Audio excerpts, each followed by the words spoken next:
YCP నాయకులకి బుద్ధి లేదు. బుద్ధి ఉంటే బుద్ధి వస్తుంది. రోజా గారి పరిస్థితి మంచి క్వశ్చన్ అడిగాం. రోజా గారు 3,000 కోట్ల రూపాయలు సంపాదించుకొని చెన్నైలో ఒక మంచి ఇల్లు కట్టుకోండి. బీచ్లో అలలు వచ్చి కాళ్ళకు తగులుతుంటాయంట. బాగా ఇంత తాగి ఇంత ఊదుమొహం వేసుకొని సంపాదించిన డబ్బుల్ని వెనకబెట్టుకొని బతుకుతా ఉండాలి. ఖచ్చితంగా ఒకటైతే వాస్తవం చెప్తా ఉండా, వాళ్ళు రానున్న 5 సంవత్సరాల్లో కూడా మన ప్రభుత్వం అని చెప్పేసి అరాచకాల్ని కప్పెట్టుకోవాలి, దౌర్జాల్ని కప్పెట్టుకోవాలి. అలానే వదిలేసినారు వాళ్ళు. వచ్చేది మనమే 151 పోతే ఒక 20 పోతాయి, లేకపోతే ఒక 30 పోతాయి, లేకపోతే ఒక 50 పోతాయి. 100 వస్తే చాలు రాగానే దౌర్జన్యం చేసి ఆ 75 కూడా లాగేసుకొని 170 చేసేద్దాం అనుకున్నారు. కానీ వాళ్ళు ఊహించాలి వెంకటేశ్వర విగిస్తుంటాడని. వెంకటేశ్వర కూడా పొత్తు పెట్టుకున్నాడు, ఎవరికి తెలియదు. కాబట్టి ఈరోజు ప్రతి ఒక్క ఎమ్మెల్యే, ప్రతి ఒక్క మినిస్టరు అందరూ 1,000 కోట్లు లాగేశారు. అందరి మీద కూడా ఛార్జ్ షీట్ ఫైల్ అవుతుంది, అందరి మీద కూడా కేసు పడుతుంది, కోర్టుకి వెళ్తారు. రెడ్ బుక్ అన్నారు. రెడ్ బుక్ అంటే ఏంటంటే ఎవరైతే తప్పు చేశారో వాళ్ళని లా ప్రకారం, రూల్ ప్రకారం, సాక్ష్యాల ప్రకారం వాళ్ళని పట్టుకుంటారని ఉద్దేశం. ఏదేదో పెద్ద చెయ్యక్కర్లే. అవును.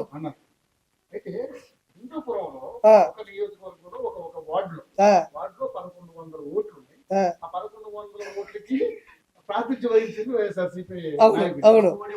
ఒక్క ఓటు పట్టడానికి అంటే దీన్ని వెనకాల ఒక ఓటు పట్టడం వెనకాల అంటే వాళ్ళ ఫ్యామిలీ మెంబర్స్ కూడా ఆయన మోసం చేశారనా, లేకపోతే నిజంగా ట్యాంపరింగ్ జరిగింది? నీకు వర్షం తెలుసా? ఆ ఓటు కూడా అతను కాదు, ఆయన మర్చిపోయేసాడు తాగి, ఆ మందు కల్తీ మందు తాగి. ఆ ఓటు కూడా నువ్వు చెప్పిన వ్యక్తిది కాదు. ఆడెవడో తాగేసి ఇడి తిరిగి ఆ ఫ్యాన్ పైన ఫ్యాన్ జరుగుతుంది, కింద ఫ్యాన్ కనపడింది, ఎగేసేసాడు అంతే. 164 సీట్లు వచ్చి వాళ్ళకి ఎవరు ఓట్లు వేయలేదన్న. పూర్తి వ్యతిరేకత, పూర్తిగా. ఇంకోటి పవన్ కళ్యాణ్ గారి ప్రసంగాలు, పవన్ కళ్యాణ్ గారు వదులుకున్న జీవితం, పవన్ కళ్యాణ్ గారు సినిమాల ద్వారా వదులుకున్న జీతం, ఇవన్నీ కూడా ఏదో వాళ్ళు ఇంకోలా తీసుకున్నారు. కానీ 100% భారతదేశంలో ఇంతవరకు ఒక పొత్తులో భాగంగా తీసుకున్న సీట్లు మొత్తం గెలిపించుకున్న ఏకైక చరిత్ర ఉంటుందంటే ఓన్లీ పవన్ కళ్యాణ్ గారిదే. ఆయన ఈరోజు ఇంకోటి చెప్తారా, పవన్ ఉన్నటువంటి ఆంధ్రప్రదేశ్ అప్పుల్ని కొంత మనం చేయగలమంటే నా చేతులు వదులుకుంటానని ఆయన స్టేట్మెంట్ ఇచ్చారు. అప్పులు కొంచెం దానికి బయటపడాలంటే ఎమ్మెల్యేగా నా చేతులు వదులుకుంటాను, సిద్ధపడుతున్నాను, వదులుకోవాలా అని స్టేట్మెంట్ ఇచ్చారు. నాయన నీకు అర్థం కావడంలా. వీలైతే ప్రతి ఒక్కరూ చేయాలి ఆ పని. ఆ అప్పులన్నీ తీర్చాలంటే ఎవరైతే కోట్ల రూపాయలు సంపాదించారో వాళ్ళు కూడా ఎన్నో కోట్ల రూపాయలు ప్రభుత్వానికి ఇవ్వాలి. ఎవరైతే తనకు కాదు ఇంకా చాలు అనుకున్న ఎవరైతే ఉన్నారో ఆ డబ్బులన్నీ ఇచ్చినా కూడా మంచిదే. అంటే వాళ్ళకి తెలిసేలా చేస్తే ఇచ్చేవాళ్ళు చాలా మంది ఉన్నారు. వాళ్ళకి తెలియాలి సమస్య ఏంటి, సమస్యకి పరిష్కారం ఏంటి, సమస్యకి బహిష్కారం ఏంటి అని చెప్తే 100% 200% ఇచ్చేవాళ్ళు ఉన్నారు. రూపాయి ఇచ్చేవాళ్ళు రూపాయి ఇస్తారు.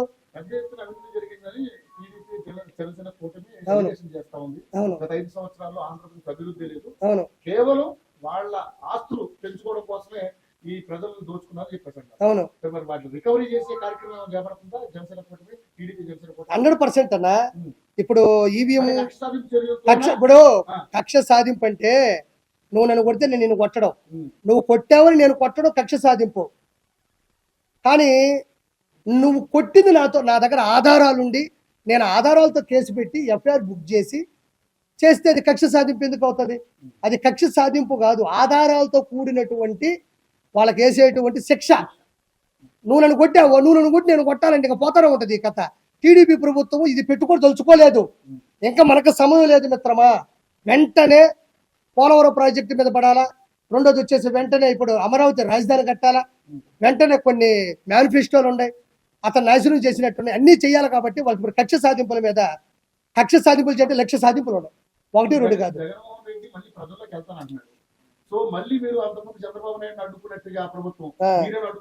అసలు పోతాడా? యాడి నుంచి ఆడిపోతాడు? టిట్కో ఇల్లు ఇవ్వకుండా నువ్వు పోయి నేను మంచి చేస్తానని చెప్పగలడా? అన్నా క్యాంటీన్లన్నీ రద్దు చేసి అన్నా క్యాంటీన్లు పక్కన కొట్టి నీకు అన్నం పెట్టాడని చెప్పగలడా? రోడ్లు సరిగ్గా ఇవ్వకుండా నీకు నేను ఆటోలు ఇచ్చాను, 10,000 రూపాయలు డబ్బులు ఇచ్చాను చెప్పగలడా? ఏ పక్క నుంచి నీకు నేను మంచి చేశానని చెప్పగలడు? ఒక మాట, చిన్న మాట ఇది. ప్రతిసారి జగన్మోహన్ రెడ్డి నేను మీకు మంచి చేస్తుంటే ఓటేయండి అన్నాడు. మంచి చేయలేదు కాబట్టి ఓటేయాలి, ఓడిపోయాడు. ఇంకా దానికి no more questions, no more answers. నేను మీ కుటుంబాల్లో మంచి చేస్తుంటే ఓటేయండి అన్నాడు, ఓటేయాల. ఎందుకంటే మంచి చేయలే. రెండో పాయింట్, నీ బిడ్డ 99% అన్నీ కంప్లీట్ చేశాడు అన్నాడు. నేను ఈరోజు ఒక మాట చెప్తున్నా, 99% అన్నాడు, మిగతాది 1% ఉంది కదా, ఆ 1% ఏమనుకుంటున్నారు? ఏమన్నా సంపూర్ణ మద్యపాన నిషేధం అన్నావు, మరి చేయలేదంటే అదే 1% అంటాడు, అదే 1% అంటాడు. టిట్కో ఇల్లు ఇస్తా అన్నావు, అదే 1% అంటాడు. తర్వాత వచ్చేసి పోలవరం ప్రాజెక్టు ఫినిష్ చేస్తా అన్నావు కదా, అదే అన్నట్టు నేను చెప్పాను కదా 1% చేయలేదు, అదే 1% అంటాడు. ఏదైతే మేనిఫెస్టో పెట్టి ఏదైతే మెయిన్ గా చేయలేదో అవన్నీ ఆ 1% వదిలేడు చూసారా, ఆ 1% లో దోసేస్తాడు. అంటే ఒరిజినల్ చెప్పాల్సింది ఏంటంటే చేసింది 1%, చెయ్యనివి 99%. బిడ్డ బటన్ నొక్కితే నేరుగా అన్నాడు. ఈ జనసేన కార్యకర్తలు, బీజేపీ మద్దతుదారులు, టీడీపీ ఓటర్లందరూ కూడా బటన్ నొక్కితే నేరుగా పోయి సైకిల్ మీద పడి బెల్ల కొట్టుకొచ్చింది, కొన్ని గ్లాసులో పెట్టి టీ తాగినారు, ఇంకో కమలం పెట్టుకొని మంచిగా సువాసన పీల్చుకున్నారు. ఈరోజు కొడాలని అనేవాడు అన్నా మొత్తం చూడు, మొత్తం ఉన్నాయి, అర్థమైంది. ఇదిగో నీ ఆవేదన నాకు తెలుసు. ఈరోజు టీడీపీ జనసేన గెలిచిందంటే అదే. ఇది లాస్ట్ క్వశ్చన్. వాళ్ళు కూడా బయటకు వచ్చి మాట్లాడతారు, ప్యాలెస్ లో జరిగింది ఏం లేదు, అది అద్భుత కట్టడం అని చెప్పి చెప్తా ఉంటారు. కానీ నిజంగా ఇంకా వాళ్ళకి బుద్ధి వచ్చింది అనుకుంటారు, అనుకుంటారు. మీ ఒపీనియన్ ఎవరికి? ఇప్పుడు ఉన్నటువంటి రోజా గారికి, ఎందుకంటే వాళ్ళే ఫస్ట్ మాట్లాడారు. వైసీపీ నాయకులకి బుద్ధి లేదు, బుద్ధి ఉంటే బుద్ధి వస్తుంది వాళ్ళకి. పడాలానికి కానీ, పేరు నానికి కానీ, వల్లభనేని వంశీకి కానీ, ఇక్కడ చూస్తే మా నెల్లూరు గాడిద అనిల్ కుమార్ యాదవ్ కానీ, బొత్స సత్యనారాయణ కానీ, అదే చేసినాడు ఆయనకి కానీ, ఎవ్వరికి కూడా ఏ రోజుడికి బుద్ధి రాదు, బుద్ధి లేదు, వాళ్ళు బుద్ధి నేర్చుకోరు. బుద్ధుల్లోడెవడు వైఎస్ జగన్మోహన్ రెడ్డి ప్రభుత్వంలో ఉండడు, బుద్ధి లేని వాళ్ళే వైఎస్ జగన్మోహన్ రెడ్డి ప్రభుత్వంలోనే ఉంటారు. వాళ్ళు ఎప్పటికీ తెలుసుకోరు. ఒకటి గుర్తుపెట్టుకోండి, మనం రోబో ఫస్ట్ పార్ట్ చూసాం, రోబో 2.0 చూసాం. చిన్న రోబోలు వస్తాయి అంటే కదా అని, అదేనా 2.0. ఆ చిన్న రోబోలే ఈ పేరు నాని, కొడాలని, వల్లభనేని వంశీ, మిథున్ రెడ్డి, వైవి సుబ్బారెడ్డి, బొమ్మన కరుణాకర్ రెడ్డి, అనిల్ కుమార్ యాదవ్, ఇక్కడ చూస్తే విడుదల రజని, వీళ్ళందరూ దొరపూడి చంద్రశేఖర్, రోజా, వీళ్ళందరూ ఎవరంటే రోబో. పెద్ద రజనీకాంత్కి చిన్నవి ఉంటాయి చూడు, వీళ్ళందరూ. అతని బుద్ధి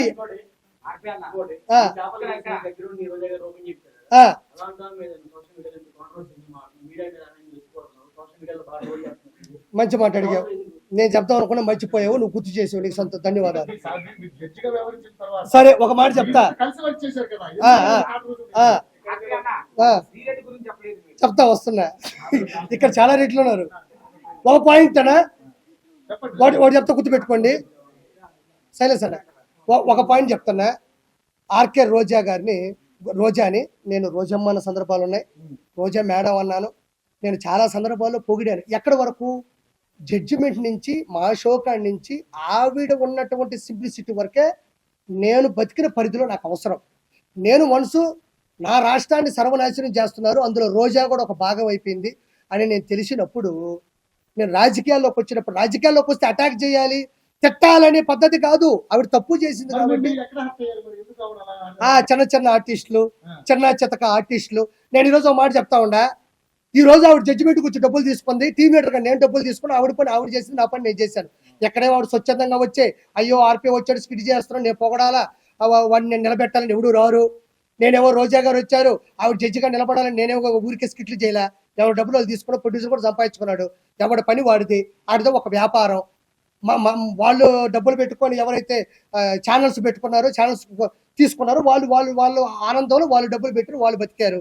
నేను వాడు చెప్తున్నా, ఈరోజు చిరంజీవి గారు మంత్రి అయిన తర్వాత చీర పెట్టి, కడుపు నిండా అన్నం పెట్టి, ఆ రోజంతా ఆవిడ్ని సంతోషపెట్టి, సంతోషం అమ్మా, ఒక ఆడపిల్ల పోయిండి, ఒక హీరోయిన్ పోయిండి, నా కొలీగ్ పోయిండి, నువ్వు ఈరోజు మంత్రి పదవి వచ్చిందని ఆయన చీర పెట్టి, కడుపు నిండా అన్నం పెట్టి, సరదాగా ఇంట్లో కాస్త కూర్చోబెట్టి పంపించిన పక్క రోజే ఈ రోజా పవన్ కళ్యాణ్ పట్టుకొని తిట్టలేదా? పవన్ కళ్యాణ్ గారిని ఆవిడికి సిగ్గు లేదా? అలాంటప్పుడు చిరంజీవి గారిని పట్టుకొని తిట్టలేదా? నాగబాబు గారిని పట్టుకొని తిట్టలేదా? ఏ రోజు తిట్టలేదా? అదే రోజా, ఆర్కే రోజా చిరంజీవి గారు తిని సినిమాలు హీరోయిన్ గా చేయలేదు, ఎన్నిసార్లు వాళ్ళు కలిసి భోంచేస్తుంటారు, ఎన్నిసార్లు వాళ్ళు సీన్లు డైలాగులు ఇద్దరు కలిసి మాట్లాడుకొని ఉంటారు, ఎన్నిసార్లు ఒకరినొకరు ప్రోత్సహించుకొని ఉంటారు. బాలయ్య బాబు గారిని పెట్టుకుని ఎన్ని తిట్లు తిట్టలేదు, బాలయ్య బాబు గారు తిని సినిమాలు చేయలేదు. ఒకసారి వికీపీడియా కొట్టి చూడండి. వాళ్ళు ఏ పాపం చేశాను తిట్టావు, నువ్వు అన్న పాపం చేసావు, ఏ పుణ్యము చేయలే. 3,000 కోట్ల రూపాయలు నగిరి ప్రజల మీద సంపాదించావు. కాబట్టి నేను ప్రశ్నించా, నీకు దమ్ముంటే నన్ను ప్రశ్నించు, ఎవరిని తిట్టకూడదు. నేను ఒకటే మాట చెప్తున్నా, నువ్వు జడ్జి చేసినంత మాత్రానో, నువ్వు నాకు దగ్గరైనంత మాత్రానో నువ్వు రోడ్లకి పోతే ప్రశ్నించకూడదా? నువ్వు జడ్జి అయినంత మాత్రానో, నాకు దగ్గరైనంత మాత్రానో గంజాయి అమ్ముతుంటే ప్రశ్నించకూడదా? నువ్వు జడ్జిమెంట్ ఇచ్చినంత మాత్రానో, నాకు దగ్గరైనంత మాత్రానో నువ్వు బూతులు నాయకులు తిడతా ఉంటే నేను ప్రశ్నించకూడదా? నువ్వు జడ్జి అయినంత మాత్రానో, నాకు దగ్గరైనంత మాత్రానో నగిరి అభివృద్ధిని పూర్తిగా సున్నా చేస్తే నేను ప్రశ్నించకూడదా? నాకు దగ్గరైనంత మాత్రాన నువ్వు ఏది చేస్తున్నా సరే ఏ రోజు జీవితంలో ఆ రోజు కలిసి భోంచేసా కదా, ఆ తర్వాత జరిగే యదో పనులకి ఈ ఒక్కరోజు తలుచుకుంటే రాష్ట్రాలు కాదు రాజధానులే కూలిపోతాయి.